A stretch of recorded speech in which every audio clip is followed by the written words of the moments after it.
Ready? Ready? Okay, welcome everybody to the May 23rd Essex Junction Trustee meeting. Please join me for the Pledge of Allegiance.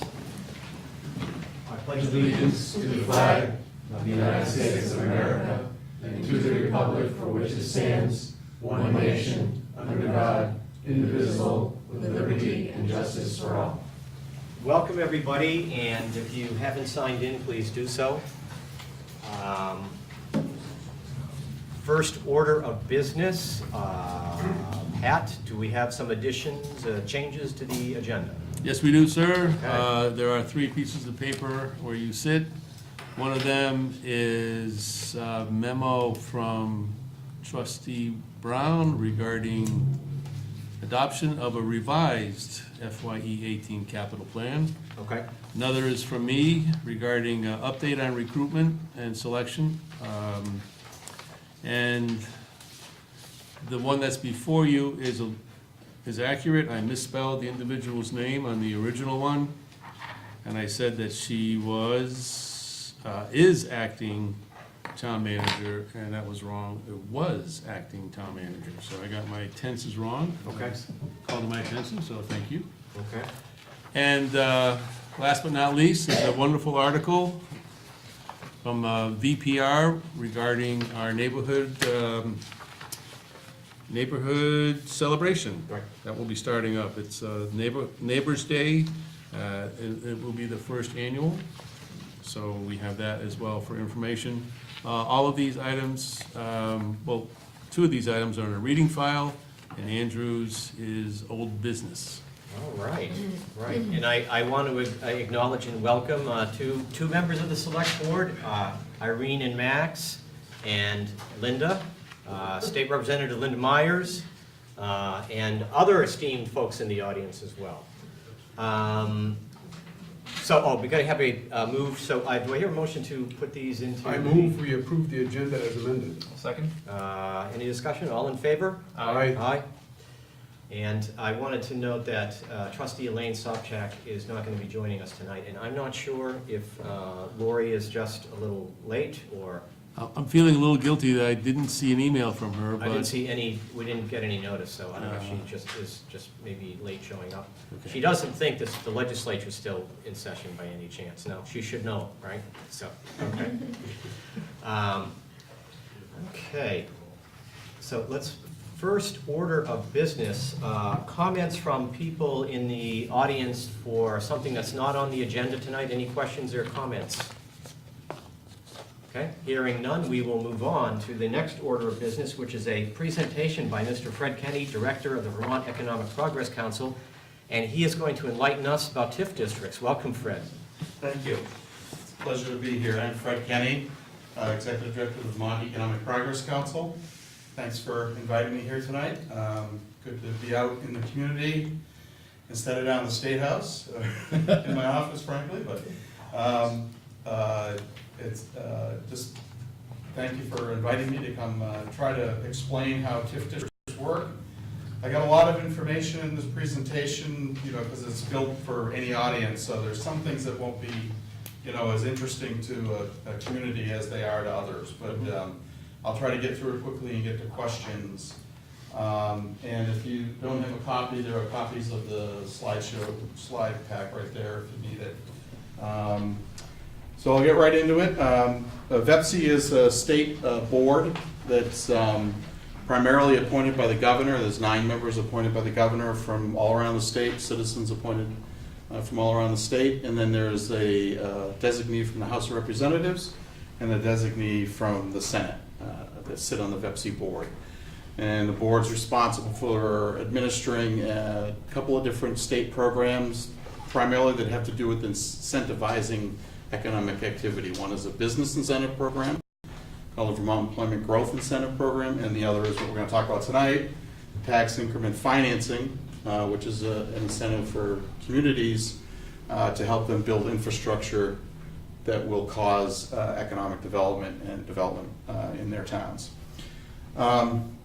So the first thing I'll want to go over, this is just everything I'll go through, but the first thing is going to be some acronyms As usual in state government, there are some acronyms that I'll use, and I just want to explain what they are before we get into the presentation. Then I'll go through what a TIF district is, both as a financing tool and as kind of and geographically. What the purpose of a TIF district is, when is it the correct financing tool to use, and some elements required for success of TIF districts. Then get into kind of the nitty-gritty process of how a TIF district is created, and then how they're approved by the state. And then the details on what VEPC considers if there is an application to us from a municipality. Go through the approval criteria, some approval limitations, which have recently changed, and a few miscellaneous items, some timeline issues, and I got a list of what some of the active TIF districts are right now, so hopefully get through that fairly quickly. And stop me anytime if you have any questions. So some of the acronyms I'll use are EPT, that means Education Property Tax. Obviously there's also a municipal property tax as well as an education property tax. TIF can use both of those. MLB is a municipal legislative body. There are different types of those: village trustees, select boards, city councils. So the law uses the term municipal legislative body to refer to all of those. There are certain state designations that kind of have a leg up to get a TIF district, and those are certain designations that are made by a fellow board that works in the same agency that I do, the downtown board, and those are designated downtowns, designated village centers, new town centers, growth centers, and a newer one called neighborhood redevelopment areas. GLY is grand list year, which is what everything operates on for your grand list, and also for TIFs. And then original taxable value, or OTV, is the base value of the district, of all the parcels in a district once it's created. That value sets the original taxable value, and that's used a lot in TIF parlance. Oop, wrong way. So what is a TIF? Well, financially, a TIF district is a financing tool to build public infrastructure that a municipality believes is required to encourage private development. And that private development generates revenue, education property tax and municipal property tax revenue, that can be serviced, a portion of it can be used to service the infrastructure debt. So it's kind of a circular system where the municipality builds infrastructure, that creates new private development, or causes or encourages private sector development, and the infrastructure we're talking about is public infrastructure, not necessarily the infrastructure that the private developer needs for their project, but the public infrastructure they need to encourage that private development. And that, of course, raises the grand list for the properties that get developed, generates new revenue that wasn't there before, that's beyond that original taxable value, and that a portion of that can be used, if you're approved for a TIF district, can be used to help pay that bond or whatever debt you incur to build that infrastructure. Geographically, a TIF district is, so TIF, tax increment financing is a tool, it's a financing tool. A TIF district is a geographic area, and that geographic area is designated by the municipality. And they plan for certain development in their downtown or the village of the town, and decide what infrastructure is needed to make that happen, and that helps them designate what area is going to be within the TIF district. Boundaries are set, and the parcels within that district are the ones that become the TIF district. This just kind of illustrates the TIF concept. It's a concept that's used all over the country. It's used very differently in other parts of the country. Vermont's parameters and rules about TIF district is very different than a lot of other places in the country. For example, in some areas of the country, any new taxes that are raised within a TIF district can be used to pay the debt. Income taxes, sales taxes, everything could go towards paying the debt. And it can also go directly to the developer for their expenses, their costs for the development. It's very different in Vermont, where it's only property tax and it can only be used for public infrastructure. Those are a couple of differences. There are others. So this kind of illustrates that concept of there's going to be there's the original taxable value, which is that straight line. Probably isn't in reality straight. It could be going up slightly, or could be going down if it's a blighted area. But there's the original taxable value of the base, and any revenues from that value, from that base, continue going to the taxing authorities for the whole length of the TIS district. So the municipal taxes from that value continue to go to the municipality, and the education tax from that value continue to go to the ed fund. But from the new development that occurs within the TIF district, a certain percentage goes to help pay the TIF district debt under the law that actually isn't passed yet, but was just considered in the legislature. That share has been changed to 70 and 30. 70% can go to the debt, 30% can go to the ed fund. So even from the increment, some of the new increment goes to the ed fund from the development that occurs. And I meant to talk about that bill before I started, but so there were the legislature this past session authorized more TIF districts to be approved. So the limit is 6 TIF districts, six new TIF districts. There are certain limitations, like they can't be created in municipalities that currently have one until they pay off all their debt. No more than 2 per county, some other limitations. But 6 new ones can be approved.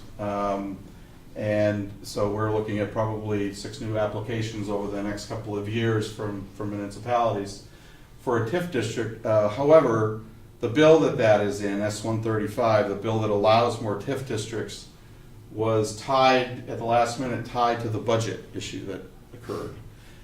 So until that budget issue is resolved, S-135 is held hostage to the outcome of that. And so hopefully the budget will be approved eventually, and the other issue that goes along with that will be resolved, and then S-135 can be signed and enacted, and will go into effect. So that'll allow 6 new TIF districts. There's no time limit as to when municipalities can apply. The changes that were made to the program, like in some of the approval criteria, I've incorporated into this presentation. So we'll cover like the 70-30. It used to be 75-25. Now it's 70-30.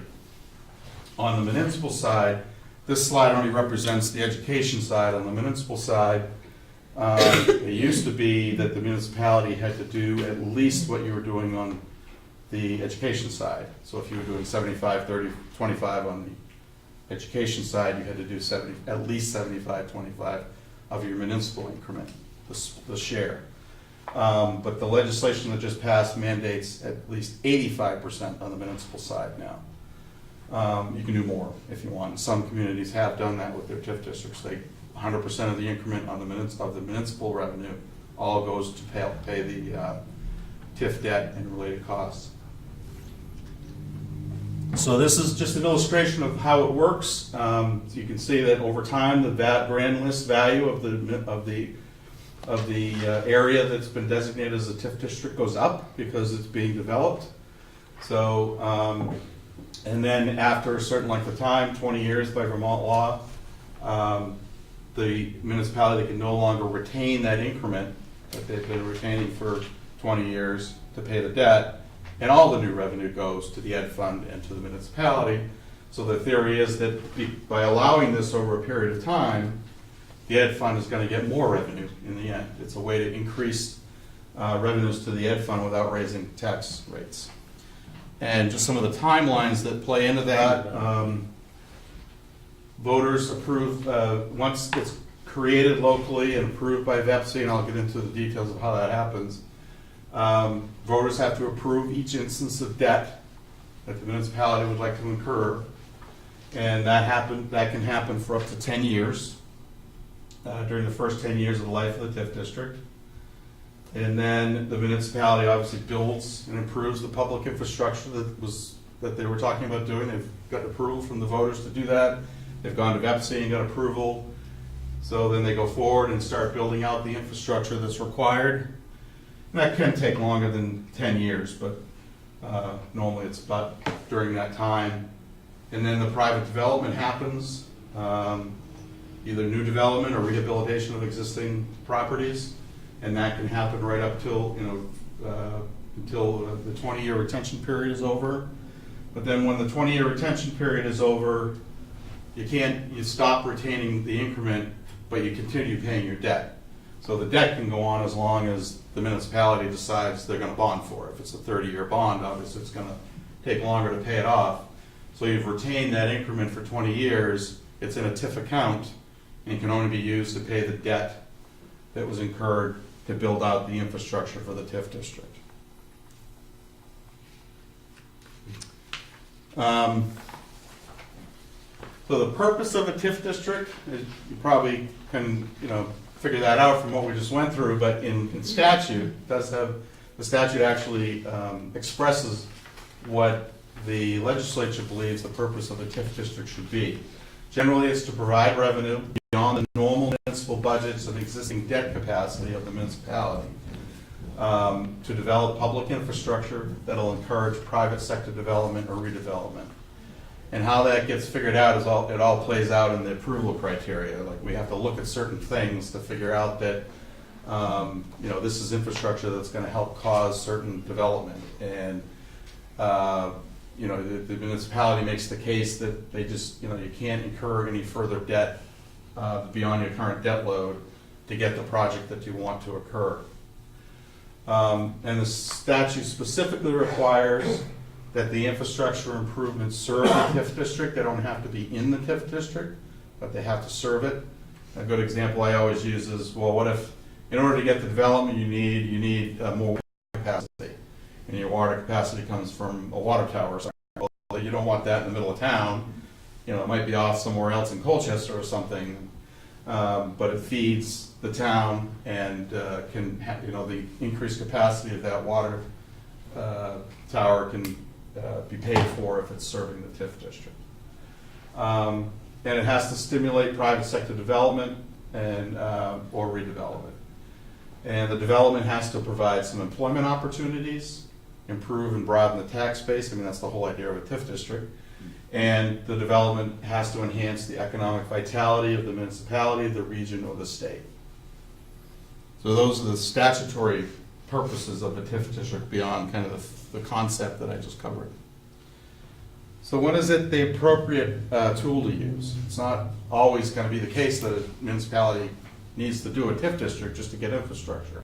You can bond on your own, and now under the new law that just passed, or hopefully will pass in the next few months, in S-135 they're also allowing just a municipal TIF again, where you can just use your municipal increment and not use the ed fund. You don't have to go through any approval or anything. You can just do a local one, which wasn't the case before Act 60. But it's an appropriate tool if there's substantial real property development that's required to improve the economic vitality of an area in your town. And if that development requires a pretty substantial public infrastructure to get it to happen. If there's an area that's going to be developed and the developer's going to do it anyway, it's not appropriate for TIF. But if there's certain infrastructure that's required to get it to occur, then it might be a good case for TIF.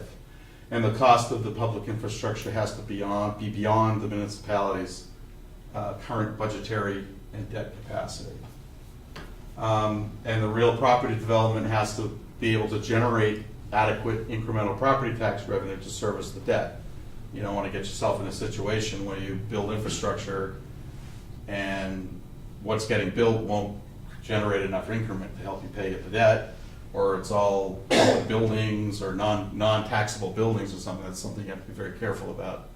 Yeah, Pat? Fred, who determines the beyond the municipality's budgetary and debt capacity? That's part of one of the approval criteria that FEPC has to look at. Oh, FEPC does. Part of the but-for question, and it's part of the biggest contentious issue that we faced in the legislature this year. I can see why. Yeah, so it's a judgment call. It's The municipality has to make the case that, on several different levels, that without the TIF, they would not be able to build the infrastructure, Mhm. and therefore the development won't occur.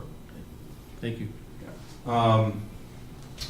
And then the outcomes of what you're doing, building the infrastructure, getting the development, has to meet those purpose criteria that I just covered. So it can't just be, getting development for the development's sake. It has to have these kind of public good outcomes.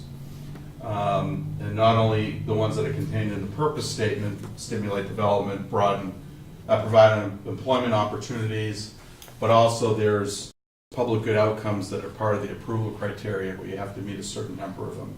Brownfields, business development, affordable housing, and transportation enhancement outcomes. So there's 5 of those, and you have to meet 3 of them. Some of the elements that are required for a successful TIF district is they have to be parties interested in developing the real property within your district. You don't have to necessarily know who all the developers are going to be when you're going through the approval process, but by the time you put shovel to ground to build the infrastructure, you better know, because you're going to want to know that they're going to build their project. And what a lot of communities do is enter into development agreements with the developers, so there's a lot less risk that the municipality and the municipal voters in the end are not on the hook for the cost of the infrastructure.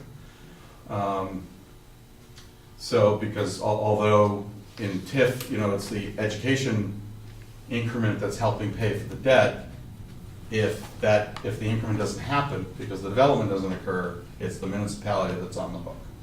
And that's one of the biggest risks you gotta be careful of. You have to have the commitment of the municipality, obviously. That's why you're having this presentation, to see if it's something you want to jump into. And also like a champion to somebody to champion the project through the process.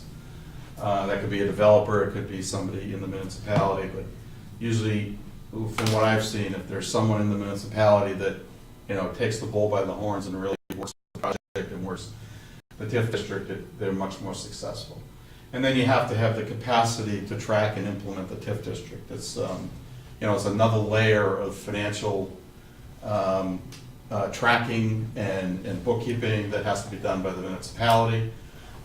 So that's one of the reasons we've seen mostly larger communities using the tool, because they have the internal capacity to do that. The law does allow you to hire someone as a third party to manage the process, the application process, and all that, and actually run the TIF district for you if you need that kind of capacity, and you can recoup those costs out of your increment down the road. That's called a related cost. But most communities like to keep that control within their internal structure. So how is a TIF district created? Well, all the ones that have been approved so far have done a lot of upfront planning. They didn't just jump in and do a TIF. They've been through other processes. They've done downtown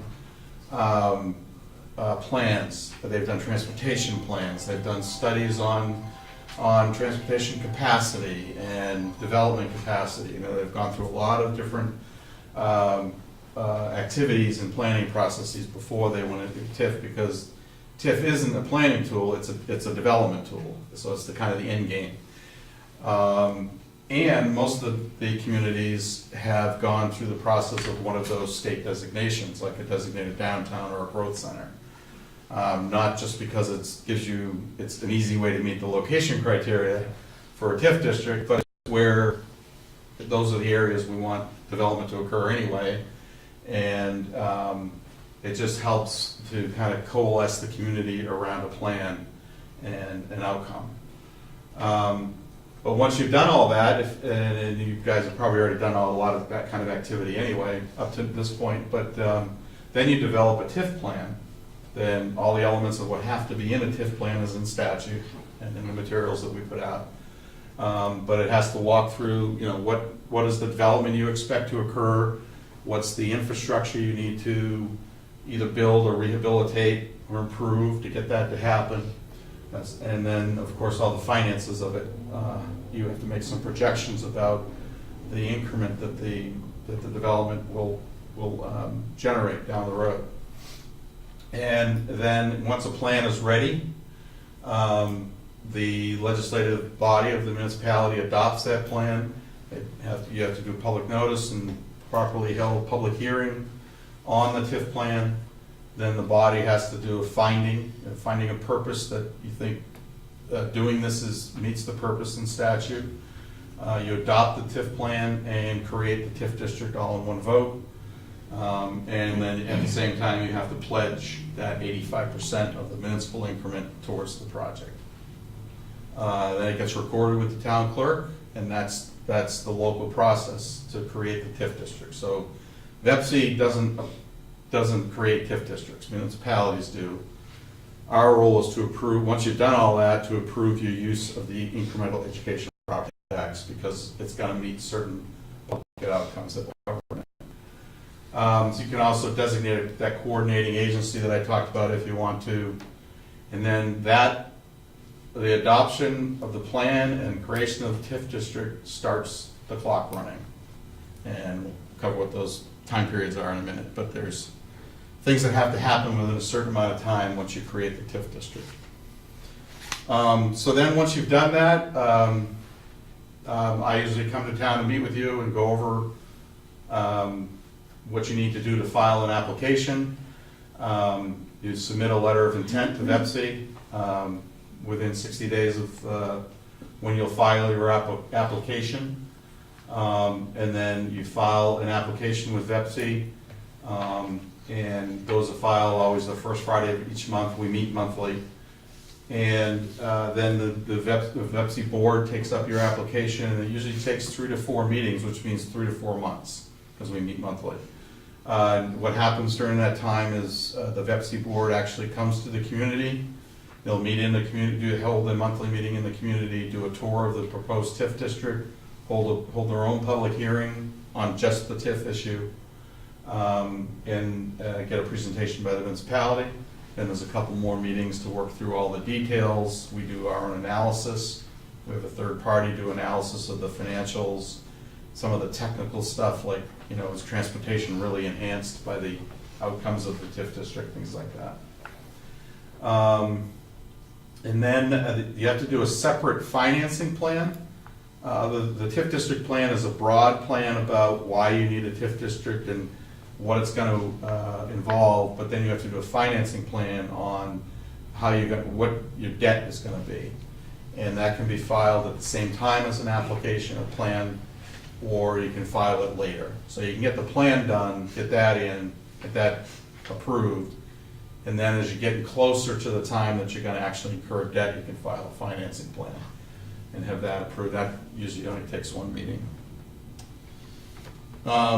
So, as I mentioned, when your application comes to the VEPC board, they are not creating a TIF district, you do. What we're doing is authorizing the municipality to utilize incremental education property tax to finance the TIF district infrastructure debt. And the board is looking to see whether the district and the application meet certain statutory criteria. And those are, I'll go into those in detail, but generally it's the but for. I mean, is TIF really needed to pay for the infrastructure? And is the infrastructure really needed to get the development? So it's kind of a 2-level but for. There are also location criteria, process criteria, and project criteria. We also have to look and see if the TIF district is financially viable. That's that analysis we do. We look at your assumptions about how much revenue will be generated, your assumptions about the costs of the infrastructure, and does it balance out? Is there enough revenue to help pay the debt? Also determine the share of the education property tax revenue that you can keep each year. It's up to 70%, so it's not a given that it's 70%. If the pro forma shows you need all 70%, probably the board will approve that. But if it looks like you could get away with just, if you could pay for everything with 60% of the increment, the board would recommend that be the amount.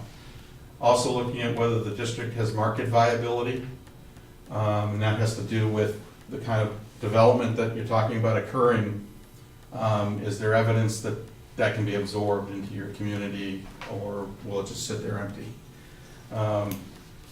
And then something we have to look at is that nexus between the infrastructure and the development. There has to be causality between the infrastructure that you're talking about building and the development that's going to occur. And then we also have to set proportionality for the infrastructure projects, using that water tower example again. If the water tower is going to serve, the new project within your village, but also the whole village, or even the next town over, well, you can't pay for the whole cost of the upgrade to the tower with TIF revenue. You can only pay for the portion that's going to serve the TIF district. So for certain types of infrastructure, we have to decide proportionality, how much can be paid from the TIF. Just a quick question. Yeah. You said about the share of the educational property tax revenue, not more than 70%, and that Pepsi would decide that, looking at the development that's going to occur. That's looking forward and estimating, and what if things turn out much better for that municipality, that district, and there's much more revenue than expected? Yeah. Is that something that's revisited by Pepsi every year, or is that? Not every year. So coming in with the application, the municipality suggests a rate that they think they need based on their projection, and then Pepsi and the municipality negotiate it out, but it can't be any more than 70%. And then, not every year, but at the 10-year period, when the 10 years is when you have to incur all your debt at that point. So at that point, everybody knows how much you owe, and we can look and most of the development has probably occurred by that point. So there's a lot better understanding about the revenues that are coming in and how much of those need to be kept to service the debt. So it can be adjusted at the 10-year period. If it's already at 70, it can't go up anymore, but it could be dropped down a little bit. So a little more detail on the approval criteria. The first one we have to look at is purpose. So basically, we're looking again, does what you're planning to do meet that statutory purpose, the purpose for TIF districts that's in statute. Then the next thing is the most controversial thing. It's a subjective decision. It's based, on the evidence that the municipality is providing, and the knowledge that the board learns from your application, from visiting the town, from sitting with the municipality for 2 or 3 meetings. And that is, is the TIF district, is the TIF needed to develop the infrastructure that you need, and is that infrastructure needed to get the private development that you're projecting in your application? And so that's the basic question, and it's not just would it occur or wouldn't it. There's a second part to that, which a lot of people tend to forget about, and that is if it could happen in a substantially different way without that, it can also be approved. So it's significantly different and less desirable. And obviously, from the state's perspective, less desirable is it's going to generate less revenue. So it could be that it could take a lot longer without the TIF. It could not generate as much development. And there are specific things we have to look at. The amount of additional time that it could have to take to get the development without TIF. Would the components and the size of the development differ without the TIF? And these are all statutory things that we have to look at. And one thing that was added this session when we're looking at whether the proposed development components and size would differ, we're also directed now to look at whether with or without the TIF, there would be more or less affordable housing built because of the TIF district. And then the amount of additional revenue that would be generated because of the TIF district. So that's all part of the but-for. Yep. What if there's no housing or residential component to the? Well, that's okay. It's I guess I didn't put it in there. No, if applicable to the development. Okay. So only if there are Only certain if there is housing proposed, would it result in more affordable housing with the TIF or without? Okay, so you get 3 applications from Chittenden County, you got Essex Junction, South Burlington, Burlington. 2 of them have residential and Essex doesn't. Do we have a shot? Because it's all commercial? 2 things. First, those communities can't apply anymore. Well, I'm just hypothetically speaking. Yeah, hypothetical. So if they were, but the applications aren't competitive. Each is considered on its own merits against these Criteria. criteria. Okay, thank you. The only time it gets competitive is because of this new clause where we can't approve more than 2 per county. So if we've approved one for a county, let's say we did Springfield, Yes. and then Windsor and, I can't think of another town down there, but another town in that county came in, Windsor County came in at the same time. VEPC has to decide which one serves the economic interests of Windsor County the best and would consider that application the only competitive thing in the law right now.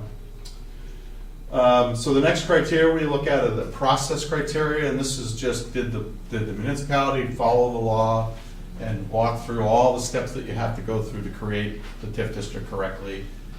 Most importantly, did you hold a public hearing and get public input on the plan and everything? A properly warned public hearing. So that's, it's kind of a checklist, but we also get information from the regional planning organization, and that there has the application and the information from the RPC have to show clear local and regional significance for employment, housing, and transportation improvements. So that's the process criteria. You have to meet all of the process criteria that's in statute. And there's location criteria. And this is really the way the law was written to direct the TIFs and this resource get used to really mostly be in downtown development. But the way this reads now, and this did change this past session, there's 3 criteria, and now you have to meet 2 of them. It used to be just 1. You have to meet 2 of these criteria. So the development has to be compact and high density, or located in or near an existing industrial area. So the TIF could be used to either develop or improve an industrial park. Or 2, is it within one of those state designated areas? The downtown, designated downtown, village center, new town center, growth center, or the new development area, neighborhood development area, sorry. And then the third one is a criteria that has to do with the area being economically distressed. And the definitions are there. It's got to do with family income, unemployment rates, residential property sales rates, the sales prices. So and we will publish which towns meet each one of these each year. So if the municipality meets, one of the economically distressed criteria and is in one of the designated areas, they would meet the criteria. But you have to meet 2 of these 3 to get approval. Yep. That's probably the biggest change in the approval criteria that was made this session. The last, one of the other major approval criteria is project criteria. This is those public good outcomes. In order to allow us to allow education property tax increment to be used for this, we want to see certain outcomes.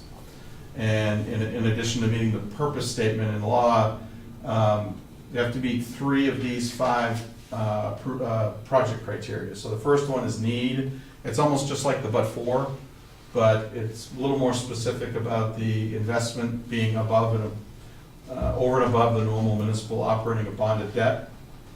Affordable housing, if there's going to be housing built and a certain amount of it is going to be newer rehabilitated affordable housing by this definition, which was changed this legislative session, you can meet that criteria. Brownfields, and this is a pretty liberal definition of brownfields. It's not a technical definition that A&R would use. It's more about pollutants or substance. There's some presence that's inhibiting development of the lot. And then business development, new business or business expansion. and enhanced transportation. So you have to meet 3 of those 5 project criteria. As I mentioned, another thing we have to look at is nexus. That's the relationship between the infrastructure and the development. Proportionality, how much of it can be paid for with TIF revenue. And we also look at financial feasibility. Is there a balance between the revenues and the cost? As I mentioned, the share of the education property tax increment, market viability, and then we have to look at your TIF financing plan. So those are all the approval elements that we have to look at. That's why it takes several meetings to get through all that. Some of the approval limitations, I think I mentioned most of these already, so this is in the law that's pending right now. No more than 6 new districts, no more than 2 per county. If this is a good change that was made, if a municipality that gets approved doesn't go forward, we can replace that with a new TIF district. That was not the case before. So if one of the 6 drops out, they don't incur any debt, another one can come in and take its place. The General Assembly has to approve anything more than the 6, and that's going to be subject to reporting and a determination on certain things that are in S-135. So some miscellaneous items. You have to keep an eye on the impacts on your increment. Things like, and these are some things that happen in certain municipalities that everybody has learned from. Developing non-taxable properties, you have to be real careful about that. I mean, obviously there could be a transition of a property from taxable to non-taxable that's not your fault, but that's going to impact your increment. But you don't want to develop a TIF district that is going to be primarily non-taxable properties. Like government buildings or something. And you have to be careful of temporary eliminating taxable property. But this can happen because you're talking about tearing buildings down to redevelop. So just keep in mind as you work out your projections going forward that for a few years you're going to lose value because you're tearing some buildings down. And you won't get that increment until later after it gets redeveloped. So a lot of municipalities do is they plan on some short-term debt to cover the increment, to cover their debt for the first few years. Have to keep in mind that I mentioned this 10-year review, and if there's excess revenue after that time, even after you're done, that obviously goes back to the taxing authorities. You don't get to keep it. If you collected too much increment, it's going to go back to the ed fund. Related costs are anything other than the actual development of the infrastructure costs. These are things like the cost of the application, hiring a consultant, doing the process.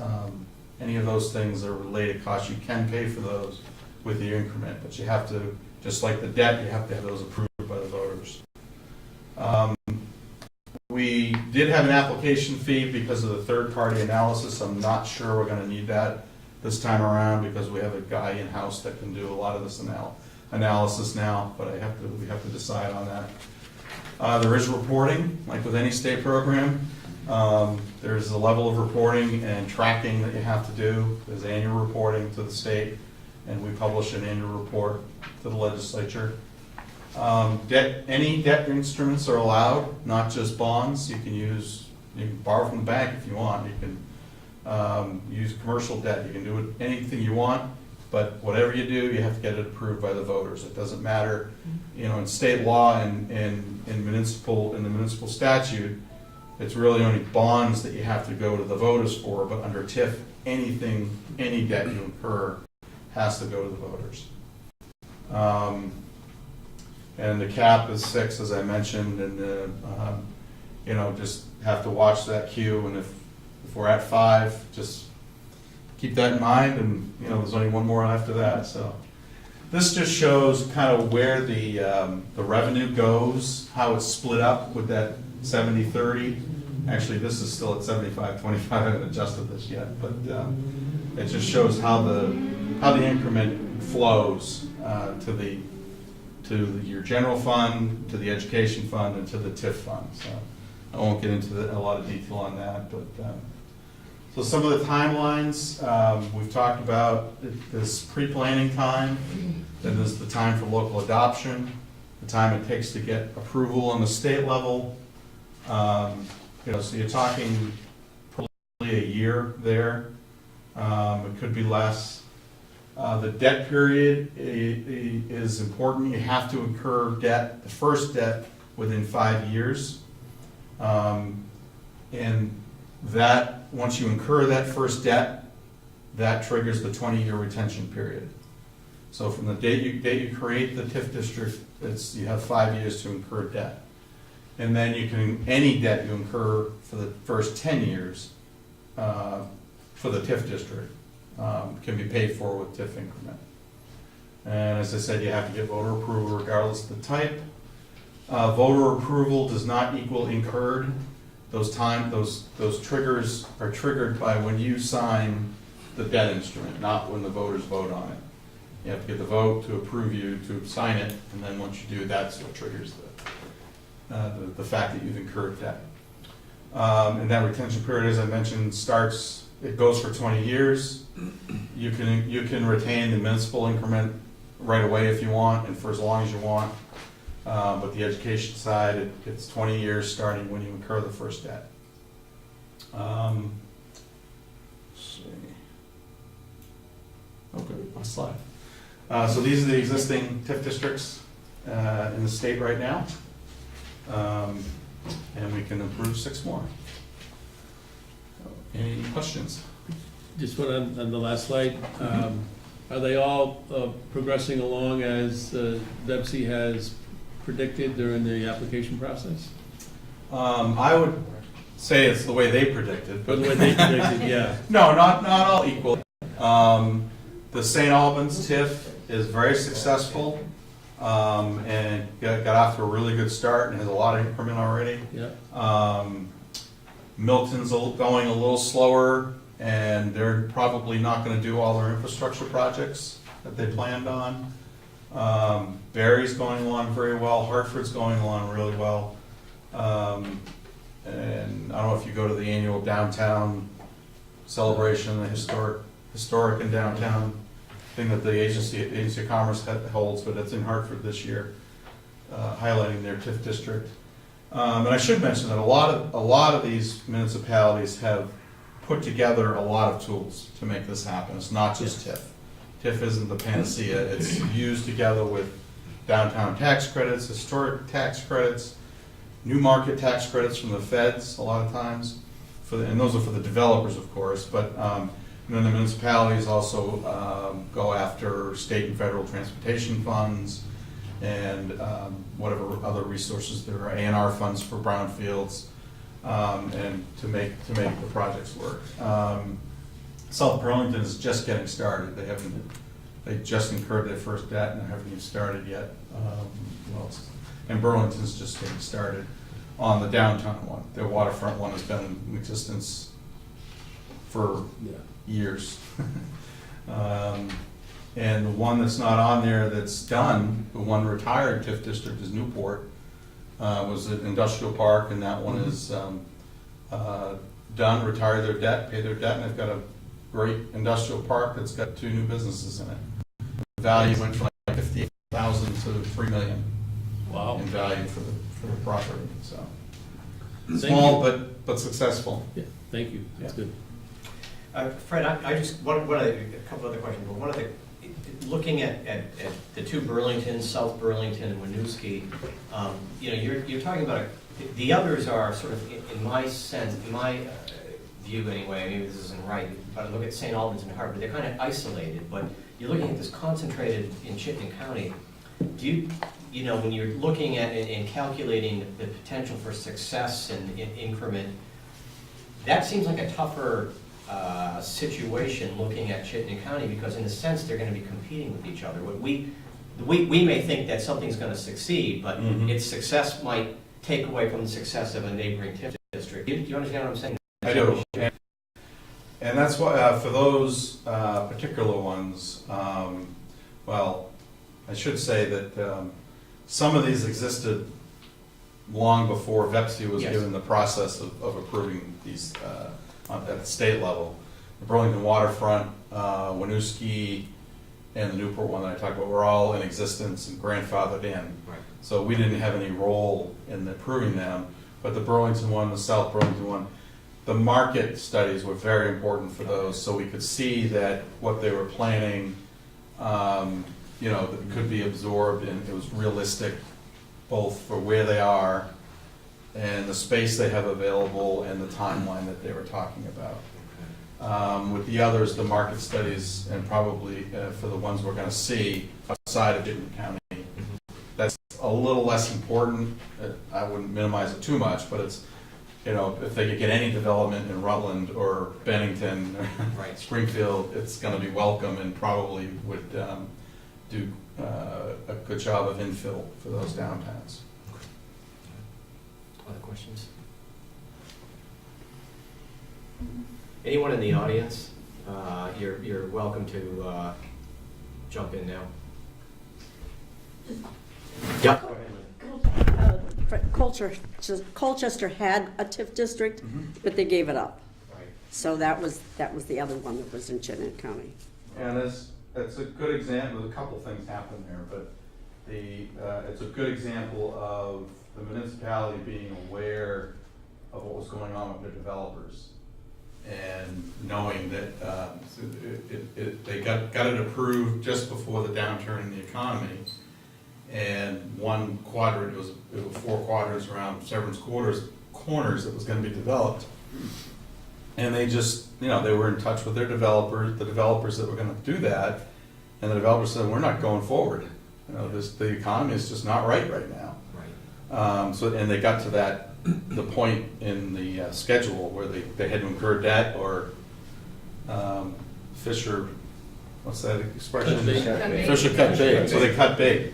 And the other thing that happened was one of the major parts of that project was redevelopment of the intersection. And when the decision was made not to go forward with the CERC, the money for the intersection is first on the alternatives list. So they're going to get, if there is federal money, which is very much a question, they're like first on the list to get that. So that kind of supplanted the need for TIF. Fred, I know that in St. Albans, their biggest partner was Mylan, right? The pharmaceutical company. if I'm In not St. Albans? In St. Albans, is that right? And I'm just trying to recall, they built their principal piece was the parking garage that they built that stimulated the growth in the rest of the downtown. Is that? Right, and a lot of what they were doing there was to make sure that the Mylan expansion would work. But then, a big part of it was building the parking garage right behind City Hall in the center of town. Right. Which allowed for a developer to build a new building, which is a state office building. State office building. But it's privately owned, and the hotel that's gonna open hopefully this month. Right. And then, but Mylan owns a piece of the garage, so it wasn't necessarily, it could be it was a shared private-public partnership. that Partnership. made that. Okay. Yeah. And there was money for that project from the capital bill too, from the legislature. Mhm. Okay.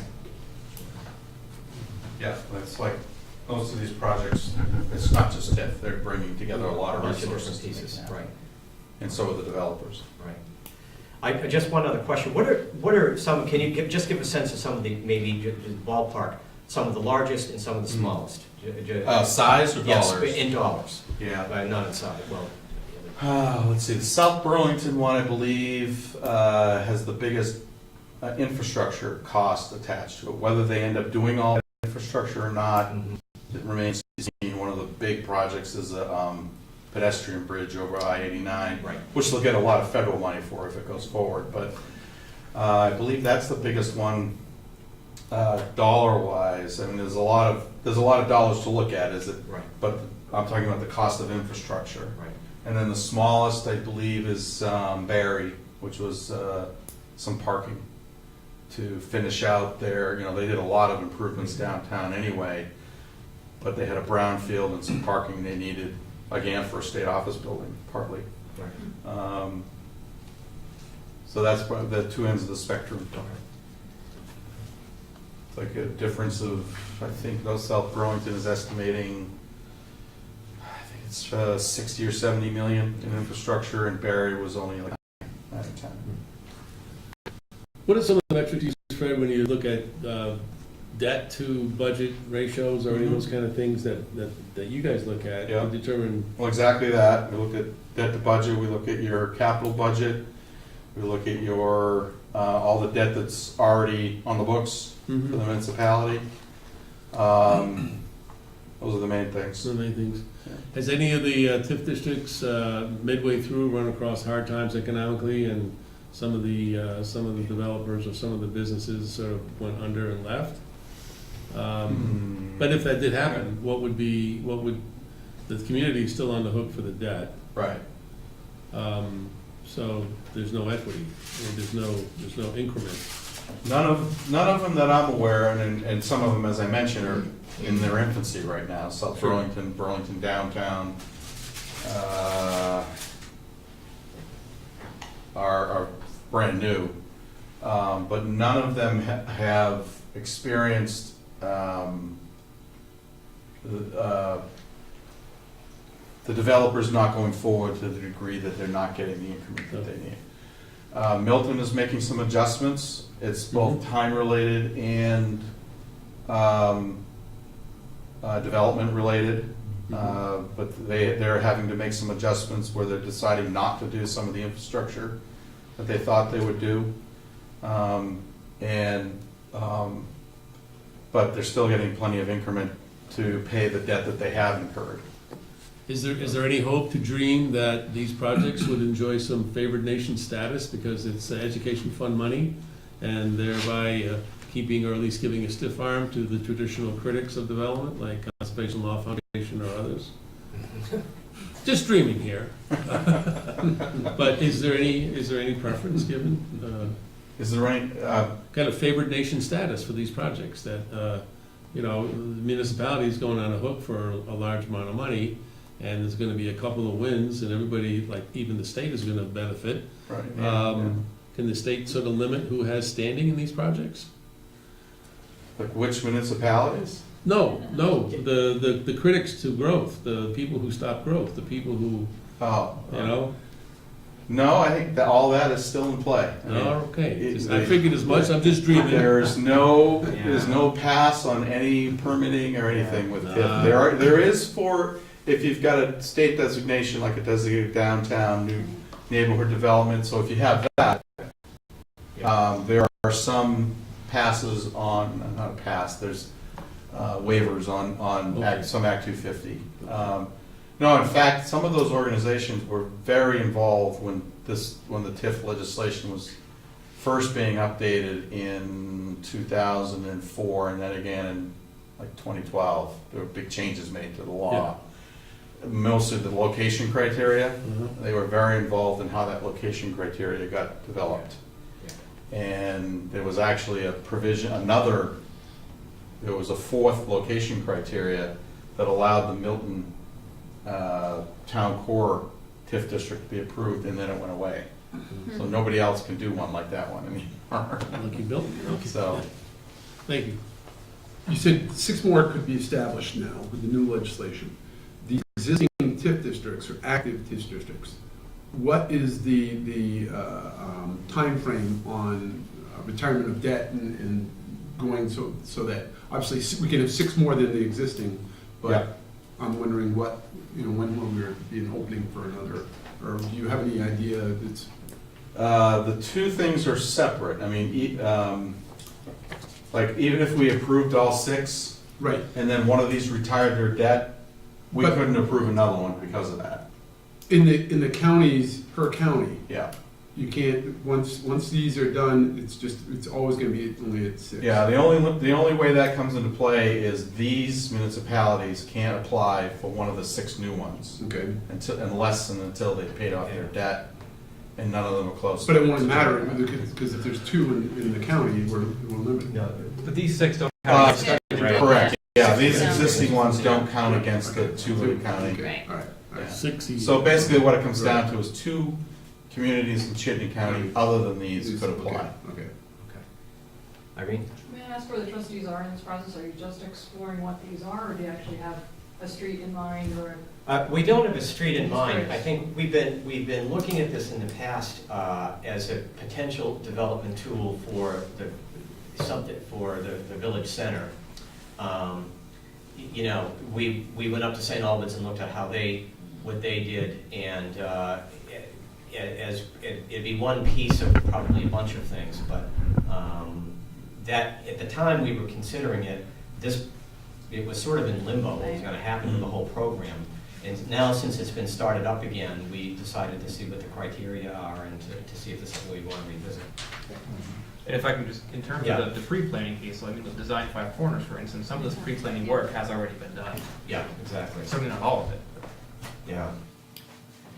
It sounds to me like, we wouldn't have Act 250 in the village center to deal with. Right. Yeah. It's a lot to discuss here. Yes, there is. Okay. It was great information, though. Yes. Yeah, My pleasure. okay. Any other questions from the audience? Yeah. Yeah, thank you very much. Thank My you. pleasure. Any questions come up, just give me a call or an email. Thank you.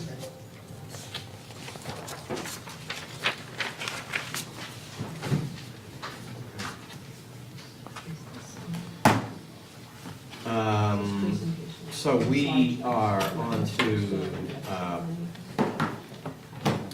Request for request startup for funds. startup funds for the Arts Festival from Julie Miller-Johnson.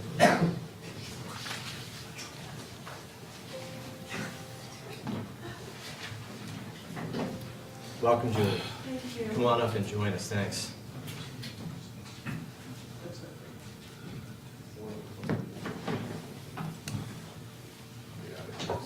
So it seems like things are moving along, and you've got some pretty solid, some ideas here.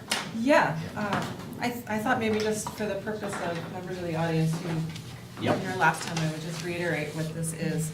So I am organizing a 2-day arts festival for the village that celebrates the tech, education, and manufacturing resources of the community while honoring the history of innovation and industry.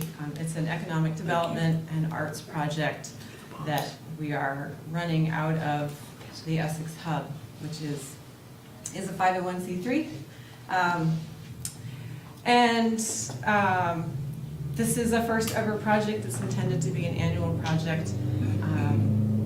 The theme is the art of disruption, where we disrupt people's expectations of what happens in Essex Junction, and shake things up a little.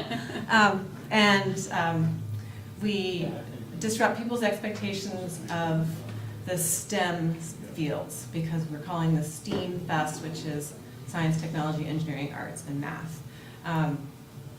So things are moving along. I am every day reaching out to new potential sponsors, collaborators. I am convinced that this is the right thing to do, because every time I talk to someone, they're just so excited they want to come on board. So that's what keeps me moving forward. So I did put together sort of an overall budget for what this is going to cost us. Mm-hmm. And I can go through that.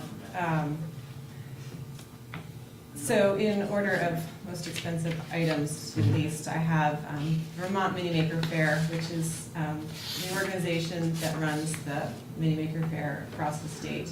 And they started in Shelburne, that's their biggest, and they do contract with smaller communities. I think Barry just hosted the Mini Maker Fair. It's really a great opportunity for us to bring the Mini Maker Fair to Essex, to do it at no cost for our residents or anybody who comes. And for us as a arts festival, we get the added resources of their marketing engine, while also being able to share our call to artists to their makers. So there's a real synergy in having them on board. We're anticipating the need to advertise, so I have $2,500 for that. It's $5,000 for the Mini Maker Fair. We've estimated $1,000 for poster design and printing, $1,000 for rentals and that's high only because there's a possibility I might need to rent a tent, and I just don't know yet. $750 for web design and back-end design, back-end forms design. That is, I actually have the web design, and it's sort of in draft mode, but we need to issue our call to artists to the community. We need a way to collect all that data, so there's a little more back-end operation than I would get in just a standard Facebook site. Lighting, we intend to give our participating businesses twinkle lights in all of their, so we want to create that sort of, sparkly field of fireflies in the village. So materials, we're gonna have a makerspace for kids on the second day. We're also planning on doing what's called a Unity project. It's a really interesting project where we invite the community to identify, to choose how they identify themselves using 32 different criteria, and they end up using yarn to create this fabric, and it's a way to involve the community hands-on in art. It also is a way for the community to see how, even though we're all individuals, we combine together to create one fabric. So I thought this was a nice time to do that in the community. Speaker fees, we're planning on a speaker series on Saturday, and then signage and postage and paper. Of those, that's $12,000 total projected. Of those, I am going to need to pay the Vermont Mini Maker Fair a certain amount of money to get them on the hook, and a portion of my poster expenses, and then just some postage and paper. This is this is an initial sort of, I don't have an operating budget for this. We're just moving forward because we think it's in the best interest of the community. So that's Okay. Okay. First of all, as far as a tent goes, we may be able to supply a tent. I'm not sure what your tent needs are. Right. So we'll have to find that out. But I think we have 2 tents, don't we? I'm not sure. There's at least one, the Memorial Parade Committee, Yeah. tent. That's rented. That's rented. Oh, is that I right? think we rent those, I don't think we have The tents. Vermont Tent Company supplies. Oh. it. Yeah. Oh, I thought that white one that's here was Yeah, ours. I thought they had that. The library one, I'm not. The library one is but ours. The one here, we. Anyway. The only thing I have to ask is that if we gave you, so you're asking for 4,000 and from the village, and if let's say we gave you the 4,000 and you go through the summer, but all of a sudden, and this isn't going to happen. I've just got to think of the worst case scenario. But if it doesn't work out, do we get the 4,000 back, or the certain portion of it back that you haven't spent? How does this? Did you have sort of a sense of that, or? I don't want to put you on the spot here. I know it's a tough. We're not question. going to fail. Okay. All right. Oh, well, that's Plan good. A. Then never mind. I was asking the wrong question. I live in the village. Okay. I have a lot at stake. Then we'll just make it up on your property taxes. That's the education fund. Okay. The majority of the money is going to the Vermont Maker people, correct? Is that Yes. because we need to secure them? Right. Okay. And so we would not get that back. We would not get that. Okay. Okay. And we're on the hook for a couple of hours of in-kind services. Well, I think that's probably the biggest question is that Darby's not here, but I wanted to get your sense of that. Is that okay? I had a meeting and was convinced, she's very persuasive, I'll bet you Yeah. is. that, it would fit right now in Darby's work schedule. It's consistent with some of the things that she has been doing historically for the village. She works 30 hours a week, and so 1 to 2 hours a week during this particular time is not going to deplete us of her services. So that's an in-kind investment we can make with pride. I just have a question on the time frame. So the last time you came, I seem to recall that there was a fair amount of work that would need to be done by students at the Center for Technology of Essex or Essex High School. And with September 29th and 30th being that they're just kind of getting back into the swing of things, if that involvement is necessary, does it make sense to wait until the May timeframe? Their involvement is not necessary. That's a misunderstanding. So this is an arts festival that's gonna bring in artists from all over. It is, my team of organizers happen to be artists and educators who have ties to their own school community, and they see opportunities for student art or creations to be exhibited in this. It is not a requirement. So we would like students to, students to be aware of it before they leave school. And if there's only a handful of students who are going to be so motivated over the course of summer to actually create something and showcase it. But it could also be the kind of thing where teachers can choose to bring their students or encourage their students to participate in the fall. But we intentionally do not want to impose anything on the schools. We feel like they have their own agendas. They don't need the community asking them to do something else. We want to be a resource to the teachers as opposed to a burden to them. So we want to tie it into the schools. We want to be a resource to them, but we absolutely, it's not critical for the school year. We're hoping to inform students as they go into the school year. I'm good with So, do I hear a motion? it. I move that the trustees approve a contribution to the STEAM Fest in the amount of $4,000 To come from, to come from, The new programs in the economic development budget, 2,500 from this year and 1,500 from next year. okay. also, What is that called? what, New programs, that's a New line item. programs, economic development, okay. we were giving money to the farmer's market, and that amount, what was the amount on that? So, it was, I don't know the exact amount, and there has been an agreement that as we continue the revisioning process, that the village will continue paying Julie for her hours for that. We actually have a board meeting tomorrow night where we'll be making some decisions, so I might be able to come back and say that, money's free, but I can't get that Yeah, information okay, this time. I was just so. curious. One's not gonna cancel the Yeah. other. Right, well, that's what Yeah, it sounds alright, like, so, okay. but obviously I'll inform you at the next meeting what the Alright. board decided at the Just farmer's curious. market. Thank you Okay. for bringing that up. So I just want to get it, Miriam, can you read the motion? I Dave's have motion? that the Board of Trustees approves a contribution to STEM Fest or STEAM Fest in the amount of $4,000 from the new programs in the economic development program of $2,500 this year and $1,500 next year. Okay, good. I'll second. Second, Andrew seconds. Any further discussion? All in favor? Aye. Yes, thank you. Thank you. Thanks, Julie, And, good luck. Stay in touch with us if we can do anything more. Absolutely. I'll keep Yeah. you updated. Yep, good luck, thanks. So we are now on to the revised capital reserve budget. And I think there is going to be, Lauren, why don't I let you just give us an update, and then I think, Andrew, you had some discussion here. So, Okay, so we discussed this last meeting, and what I had put for cost was kind of confusing. I had been thinking of just what had been added, which is basically the Lincoln Hall project, because we'd already spent the money for the bond project. So that was a kind of a strange thing for me to put in there, but I did.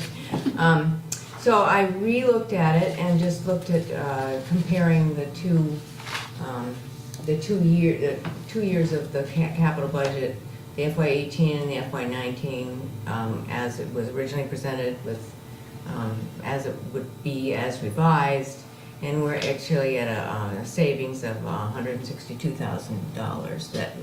That includes the savings from Hillcrest. Yep. So, anyway, I brought it back so that you can look at it again. Thank you. okay. Now, Andrew, is this the appropriate place for you to begin a discussion here? Because Yeah. I'll let you take it away. Sure. So while this piece, or while the piece that Lauren was talking about was getting revised, Lauren did inform our capital committee at our meeting a few weeks ago, about 3 or so weeks ago, about the extra funds. And in our meeting at that point in time, we discussed about which projects should or how should we best utilize this. in terms of the projects that were already existing. And so of the list of 30 projects that are already existing through the capital plan, our capital committee has gone through against the criteria, against 12 criteria and scored each project. Right. The numbers that get the highest rating are generally those that we feel should be done first. Those that get the lowest rating are further down the list to happen when the time allows.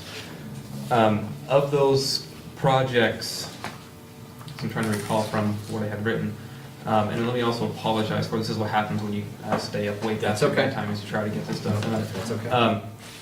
That the Lincoln Hall project was rated at number 16 out of the 30 projects. So from our capital committee, we certainly felt that while getting projects done is important, this is not the most important project, Yeah. and that it wasn't something that needed to be done now. Yeah. The senior center already has parking right next to the fire station for the bus. Yeah. We do recognize that yes, this should happen at some point in time, but that there are more pressing projects that should happen before this one. In addition, since our capital committee and since our meeting, our last trustee meeting, we got the petition regarding Lamoille Street, Lamoille Avenue, which will very likely bump that project to rank higher than this project as well, because one of the criteria is public participation, and having a petition from nearly every resident on that would be impacted by this project will certainly boost that score.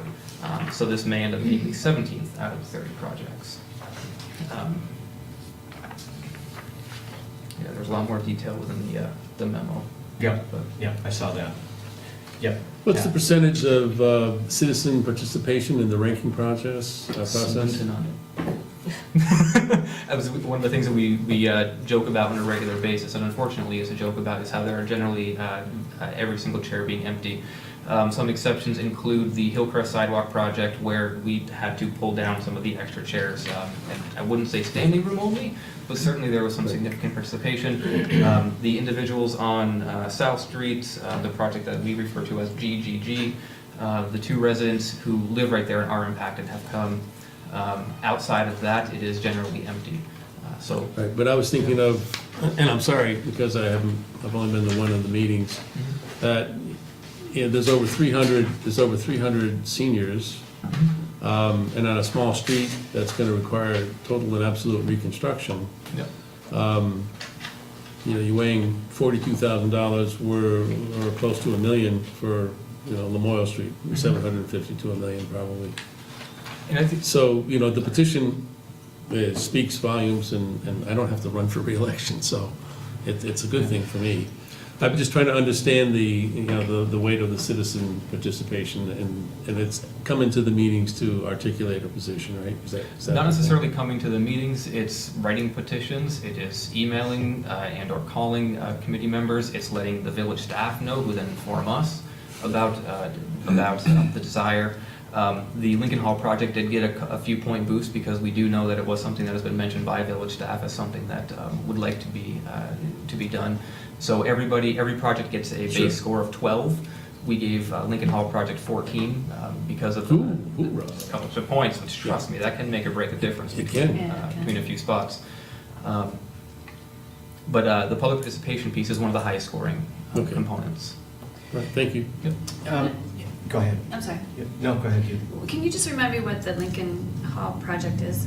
So the Lincoln Hall project is essentially to redo the senior bus parking, so that way, correct me if I'm wrong, they can essentially pull through from the fire the kind of little hump that the roving railroad takes during the Right railroad here? recess. Yeah, it's right at the corner between Lincoln. The senior center and the fire department. That they can The pull fire up station. there, Yeah. let the handicap ramp come on out, so that way those in a wheelchair can very easily, and more easily than now, access the handicap ramp to get into the senior center, and so that the senior bus can then just pull right out. Currently, what happens is, from what I've seen, and please correct me if I'm wrong, they're not using the spot that they currently have. They're coming into the parking lot just as we would Right. to come in, and then they back out. And there Yeah. have been reports of accidents that have happened because of either the bus or just people in general not paying much attention to what's going on around them. So who came forward with the desire to have the parking changed? You did? I did. Okay. 3 years ago. Okay, sorry, didn't mean to- That's okay. But, I mean, basically, what I understand is that you wouldn't spend the $42,000 that's being recommended, that would just remain within the capital fund and then contribute to what can be done next year. To contribute to what can be done next year, and to the point of how, yes, the 1.6, I believe 1.6 million to fix the memorial. 1.6, whoa. Well, I thought it was It's- 750. It's a lot. I don't know. It's 750 plus engineering. Okay. So, no, I reviewed it. 750 includes engineering. Does that? Yes. Okay. I mean, I don't want to be, No. you're the capital, I don't want to be the, but I went The over. significant amount of money, though, is much more than 40. It's not 42,000. Well, I want, this is, I'm going to digress, get right to the, but how did you, I couldn't quite figure out how you would rank Lemoyne. Where is it, when is it, it's not scheduled until 19? It is out past the schedule. It's of beyond, 2020. it's 2020. Yep. And what do you, and so the ranking, it wouldn't get done for the next few years, but even though it's got the petition, that's bumped it up a little bit in the mind of the capital committee, but, We haven't met since the petition has come in, so we Okay. have not officially re-ranked it. It's Okay. just what my gut reaction is based on the previous rankings and the Okay. precedent we've set around public Okay. participation. but the 42K is not gonna, putting that in, and I'm not arguing in one bit to advocating that we do it, I'm just trying to get a sense of what, the 42K goes back into the capital fund, and then, so next year's, we've got an additional 42K in there that you can maybe put towards some other project, but Lemoyle still wouldn't, according to the current schedule, still isn't gonna get done next year. Unless something happens to the rankings where it gets up to that type of a priority level, which whether it does, I'm not sure, and no, 42,000 is a drop in the bucket. Yeah. Hence the portion for the second part of the recommendation that I put Yep, forth sorry. around Yep. having our capital committee look at the funding structure. Are we funding it, are we funding our capital needs in an adequate enough way? Yeah. Where if, I want to try to get to some real numbers. So in looking at some of the existing projects, some of those water line projects that I had Yeah. referenced, Yeah. if we look at,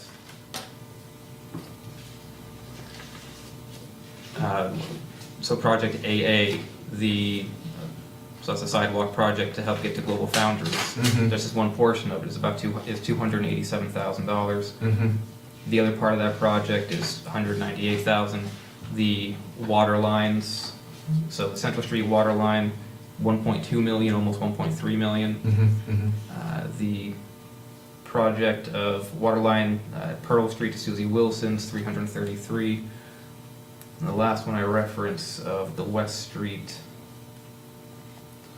water line from South Summit to Hayden, Right. just under $1 million. Mhm. So 42,000, no, is not gonna do something to bump these up, to get them done sooner. Yeah, no, I didn't think so. But there's gonna be more traffic on Lemoyle as the development at the end of that street begins, right? Yeah.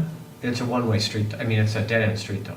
That street, but isn't there a PUD that was just approved at the end? of it? There are now 2 new townhouses that were not there before. In it, Well, that's not a lot of traffic. It's not, I think it's just an Couple old cars. street. It's If they don't mind, it doesn't have sidewalks, which is unusual, and do you know what the provenance of why it doesn't have sidewalks? one of the original. One of the original oldest streets. This is a long, complicated thing, I just wanted to get to one question, and I know this is generally not within village policy, but since it's so far out, is there any thought to just putting like a surface coating of pavement down on it? Do you guys ever discuss that on the capital According to the committee? village engineer, it is past the point where that would essentially be. That would wasted help, money. that wouldn't help. Right, it Okay. would be wasted money, similar to the, one of the bond projects. Okay.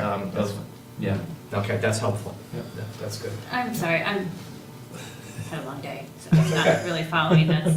So we have an extra $162,000 because a project came in under It budget. was 220. 224. And we are recommending that we were recommending that we put 42,000 in for the parking lot, as well as doing something on South Summit? South Street. South Street. And you're suggesting that because we have this Lemoyle project that we will need money for later on, we take the 42,000 and bank it? Lemoyle is just one example, but that, yes, we bank it. Yeah. If you don't mind me bumping in, Yeah. it's just, I don't think it's so much, it's not that the 42 is for Lemoyle, it's just that the idea is we have so much need accumulating that we really have to, we're kind of going outside our own ranking system in a way, I think, as I By am, which is what doing you're saying. the Right. Lincoln Right. parking, Right. You know, if because we're, it's 16th on the list. yeah, Got it, yeah, thank you. okay. And if I may suggest that there might be something that we might look at next year during the budget, because it's not a huge amount of money. It's not. And it could be viewed as almost maintenance or something along those, I don't know. How about a grant? It's, ADA grant or? who knows? So it is possible, I mean, it's, how do you define capital? You know, it could very well be viewed as operating, because the bus goes there every day, the senior center is there, it's an operational consideration. So, I mean, Yeah. I just, you know, I didn't, it wasn't a lark, it was No, based on some real, Oh, yeah, real yeah, yeah. concerns. No, It's no. just that we have way too many number one projects in the village. Yeah, Can I ask another question? yeah. So can the bus just come into the fire station parking lot on the side? I think we talked about that, when I say we, I mean, it's the bus drivers and Ally. It's better to come as close as you can, because when you drive up into the parking lot, you have the exit door right next to how you get into the building. You don't have that opportunity if you drive into the parking spaces. They still have to navigate around and up the ramp. So, by driving through, you could accomplish both by having, if you come through the parking lot Right. and you sort of have the bus with the Heading tail that end probably is close to, after the area's been cleaned out, then they can still have a very short walk, they being the passengers, to the senior center. Yeah. And same thing for unloading. And then you drive out, you don't have to worry about backing up when you have. Right, but why can't they just come in, like as if they were going into the bay of the fire station, park, let everyone come in?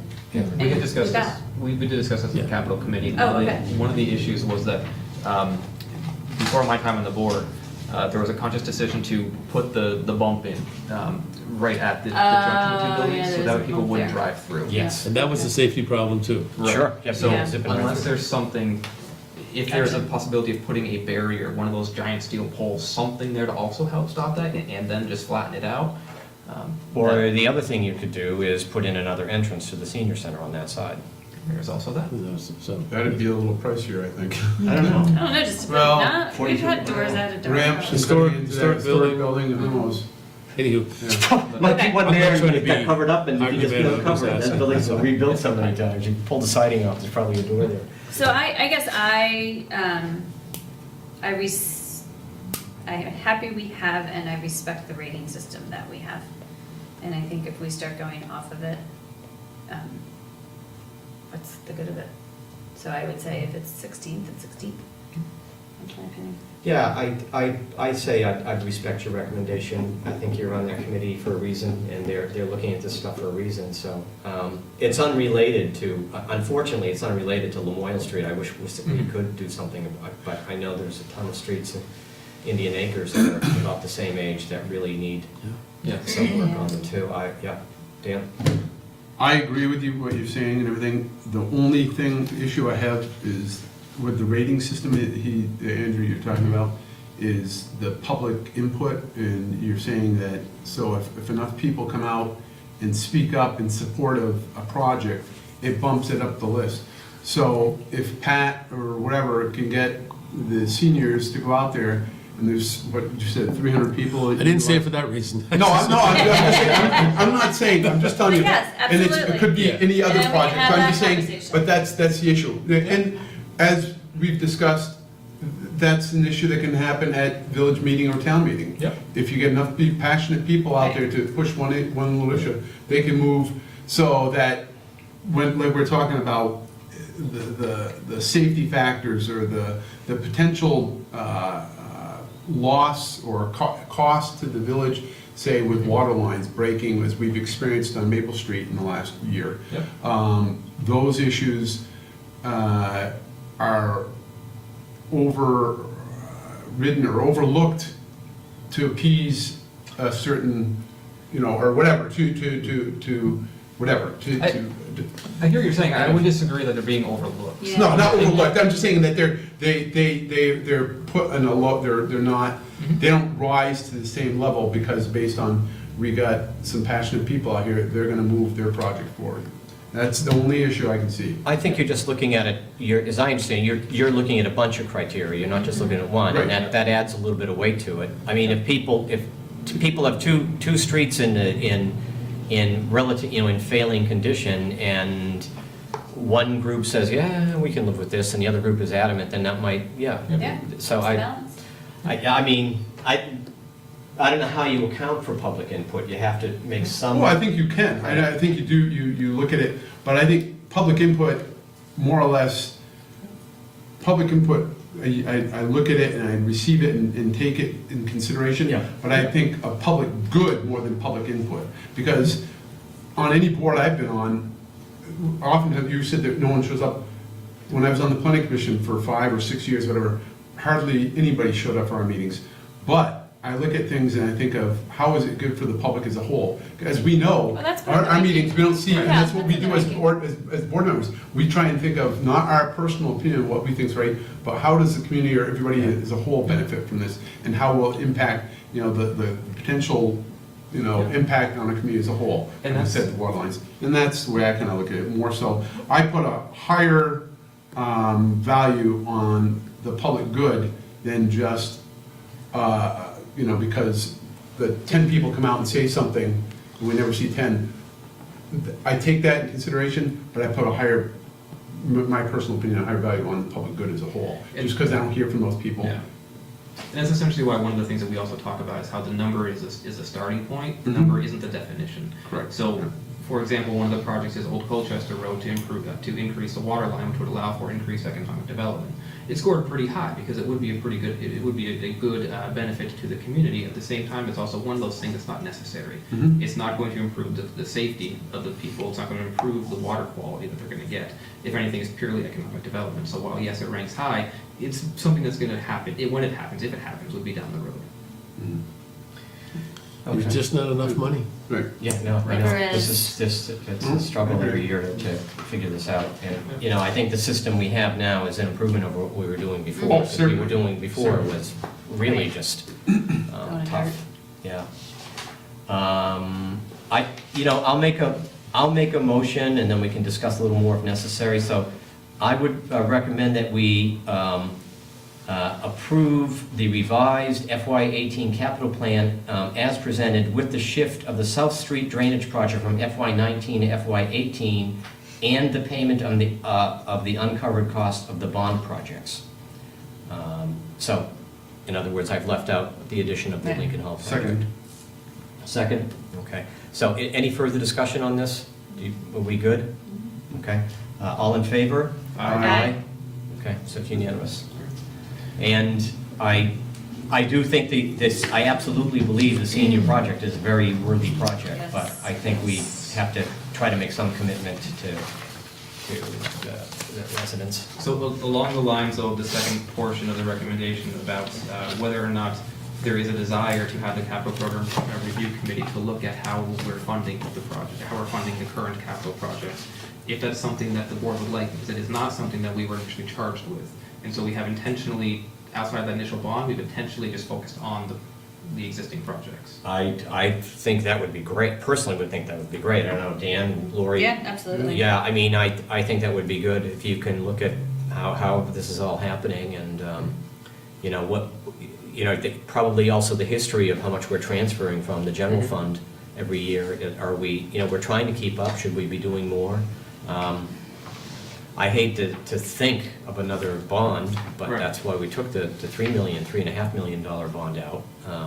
Hopefully we can do something to prevent that from happening. Yeah, maybe get a TIF district, I don't know. Unfortunately, these are all over the village, they're not all focused in one little place where we can hit them. There's one right around the corner here that could be pretty beneficial. Yeah. Okay, good, staff good? We good? Yes. So we are on to, hang on, baby. My iPad just, not really, not doing what it used to do. Yeah. I don't have my agenda. Oops, now it just disappeared. Okay. New business? Here. Please read the next agenda item, Dan. On my agenda, my iPad just keeps.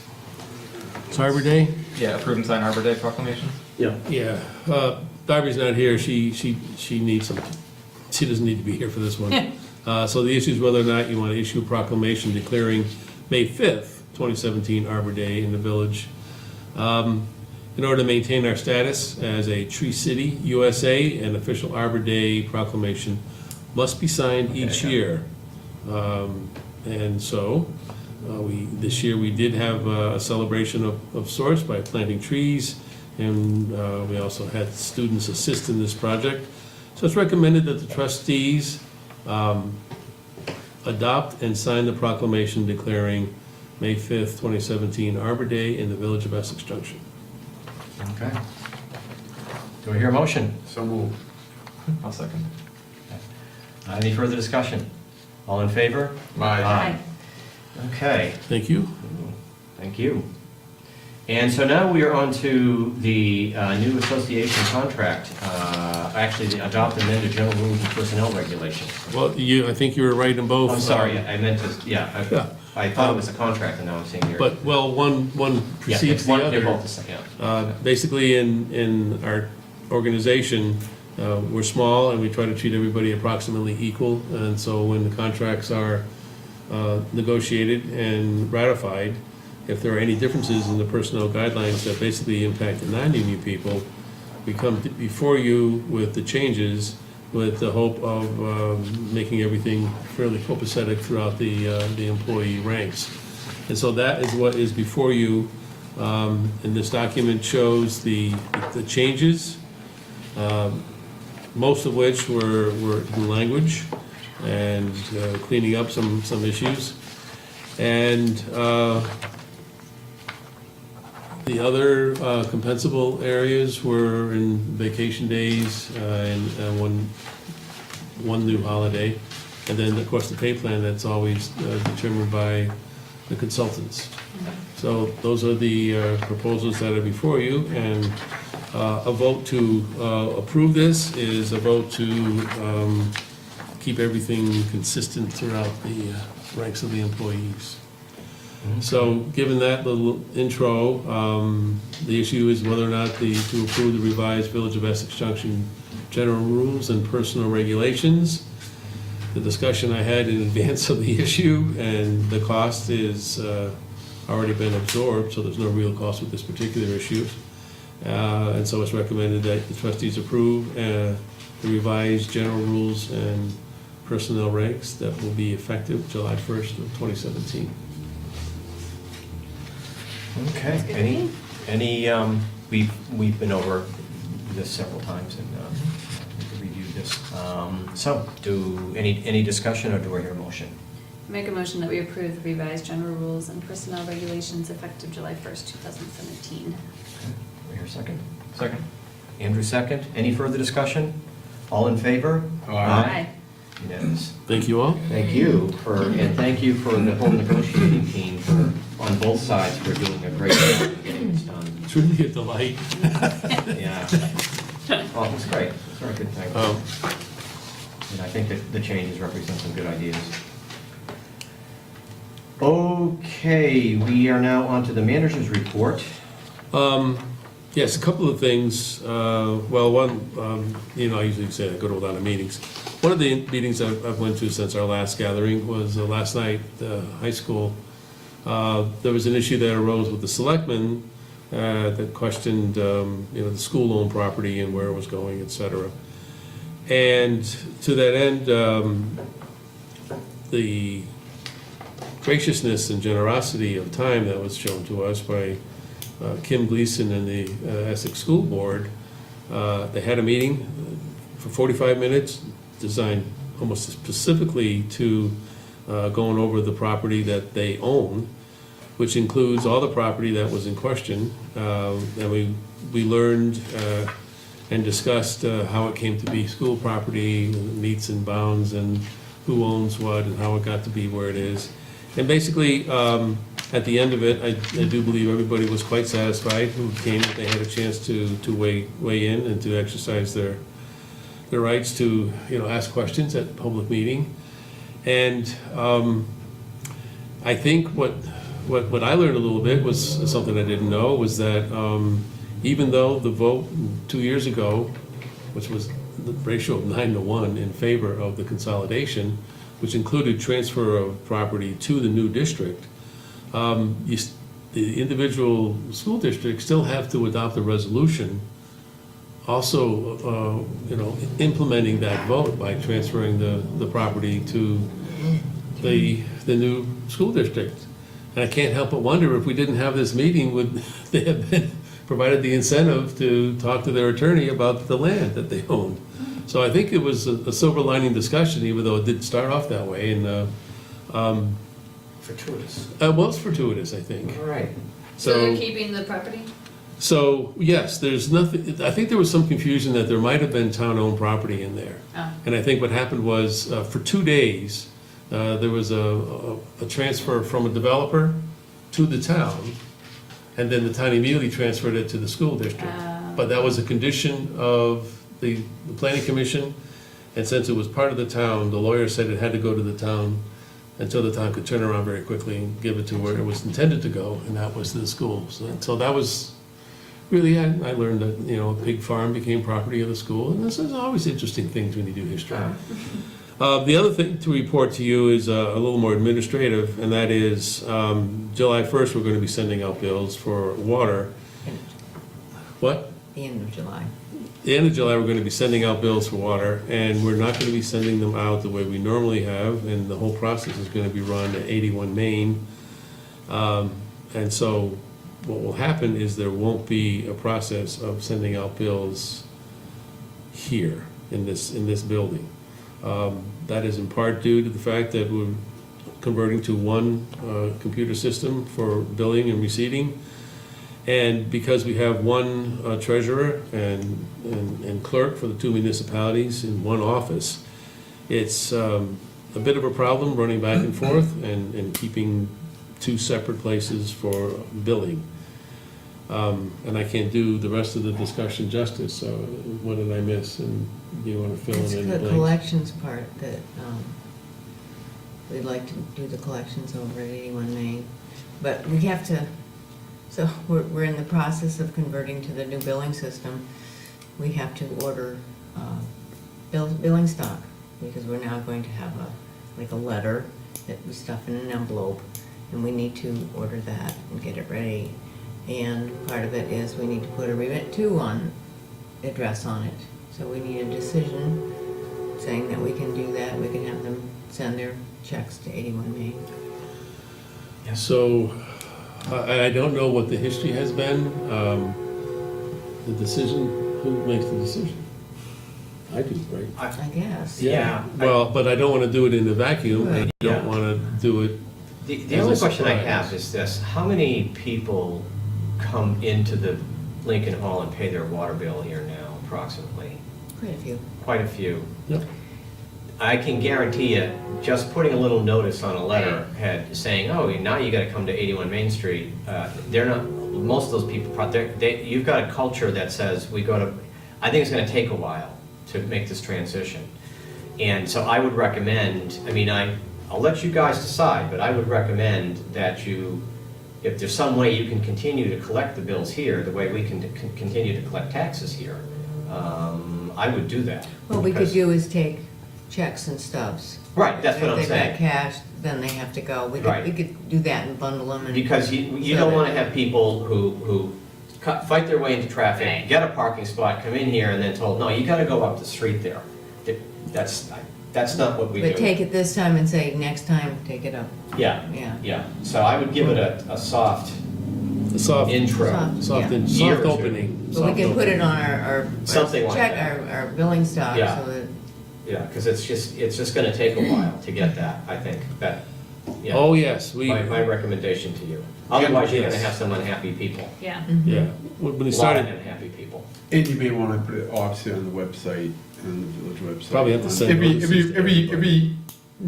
source for, Yeah, we want to put out passing out notice Yeah, if you- ahead if you of were time. gonna And put it out. also about the fact that it's not gonna be a little postcard anymore, because Yeah. people will be What's it gonna be? confused. Like in an envelope? Regular. In Lauren's gonna an envelope, handwrite all the letters. She's gonna Great. handwrite. You know, a bill and With a fountain pen. Like a regular- With a stop on it, and That's gonna be different, because I do look for that little I know the little postcard. card, I know, Yeah. I think that's. I have it on my desk right now. Yeah, I know. That was- a lot of people lose them. They stuff them into books and they yeah. don't write them They again. make I good can see bookmarks, that. I've used them for that Yeah, reason. I can see that. We'll probably send postcards to let everybody know that we're changing, Yeah. or something, and say, this is not a bill, this is a notice. Put it in the, we'll figure something out so that everybody is Try. not We'll do our confused. best. And Yeah. so the point of bringing it up now is that invariably, there will be folks who are unhappy, and Yes. we've been, I think, correct me if I'm wrong, Lauren, as we have taken over, as we have consolidated the billing and collections to one entity for the schools, for the town and the village, at least at my level, I have not heard citizens complaining about it, Yeah. residents complaining about it. It has worked. That's in large part due to the hard work done by Lauren and her team, and Doug Fisher and his team coming together and making it work. So I anticipate that that's not going to change. The computer system is changing, and the method of billing is changing. And if we can, I like the idea of maybe a soft selling, a place where we collect Someone it. comes Urge you to in, do you that. have to Yeah, take it. take the money. Yeah. For- So we'll try and be good stewards and good business people, and have a kinder, gentler way of accepting people's money who they don't want to give it in the first place. Right, Yeah, so they'll exactly. make it hard, they Yeah, won't yeah. do it. So anyhow, and other than that, I mean, it's just been the usual array of meetings and interviews. I did, probably should mention that here too. I was gonna do I'm in the process of filling 3 positions. And you know about why, because one person retires, and there's a promotion from within, and it creates another vacancy, and then we had another person retire, so we were trying to bundle everything up towards the end of the fiscal year and get all the decisions made so that it was a smooth transition when people moved around formally. But I got scooped, and so I figured to get a little bit ahead of the process. There's gonna be an article in the upcoming newspaper about one of the recruitment and selection processes that was concluded. Figured I'd let you and the select board know, because by the time it gets to both legislative bodies, someone's gonna be reading about it in the newspaper. That is always a little difficult to explain at the subsequent meeting, is why did you wait until after the newspaper story to report it? So fortunately, we have a very cooperative and a very kind reporter in Colin. And so he asked me a question and gave me a little bit of a heads up, and I went, ooh, maybe I better get that long-awaited memo done. Yeah. So that's what you have as added on here.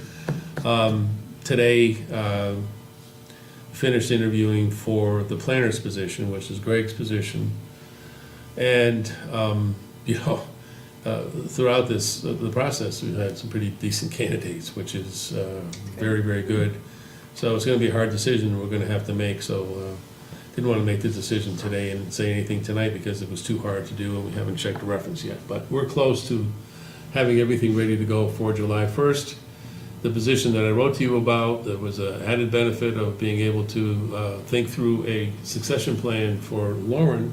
So whenever Lauren decides to retire, we have somebody that is ready to move right into that job, who understands and has had 3 or 4 years working there, and then we can go back to an entry-level position later on. So I've had to balance some directives I've gotten from my other municipal bosses about always thinking about succession planning in recruiting and not leaving the departments in lurches because a key person has retired. So I think, again, the applicant pool is unpredictable, and we've been fortunate. So I just want to let you know that you're a part of this as well, and so that's kind of an update. Okay, thank you, Pat. Trustees, any questions, comments, things to announce? Everyone good? And we're all still on board with the work session on the 13th, right? That's gonna go Yes. from 2 to 6:30. Yeah, I could potentially have a conflict, but I'm trying to get out of it, so I will let you know. Okay, let us know. I mean, it just, and Dan, you're gonna try to be here, so Yeah. Yeah. And I'm not gonna be here. Okay, all right, Go to okay. vacation. That's okay, Lauren, that's don't even think. She's going to Montana. Don't even Let's think, put it don't out even there. think. Go to Montana and don't think about us a bit. Trust, you were going over trustee comments? Yeah, go ahead. Okay. Well, is that where we were at? I don't know. Yeah, that's where we're at, All yeah. right, I was just gonna say that I will not be able, I get a call from, from the Memorial Day Parade Committee. You're not gonna be at the committee, I- Mary Thiessen. Mary Torsen, called enough message for the viewing Yeah. stand. I'll be out of, Yes, I know, yeah, you're. And I will be out of the state. Andrew, you gonna be there for the reviewing stand? Probably not in the reviewing stand. It's a little hard with a child to be on the reviewing stand. He wants to be right there for the prime Yeah, candidate spot. it really is. I used to try and convince Sam, and he wanted to be right there with the action. Okay, Yeah. okay, I guess I'll be there. Well, Elaine's going. Mm-hmm. So. Okay. I might try to con Liam into going down at least when they do introductions, try to get him to wave, but All righty. probably as much as I can commit to. Okay, all right. Okay, well, I am looking forward to it, so.